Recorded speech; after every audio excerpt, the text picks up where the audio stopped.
এটা আমাদের শীত রুম আছে,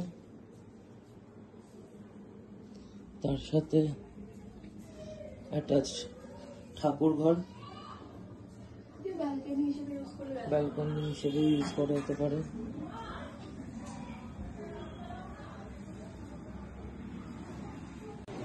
আচ্ছা, এইখানে যে রুমটা আছে এই রুমটাকে আমরা মাস্টার বেডরুম বলছি।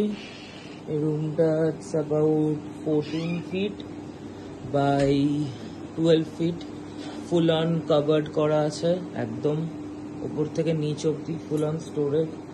তার সাথে এটা আছে, টিভি লাগানোর জায়গা আছে, জানলা আছে, এসি পয়েন্ট আছে।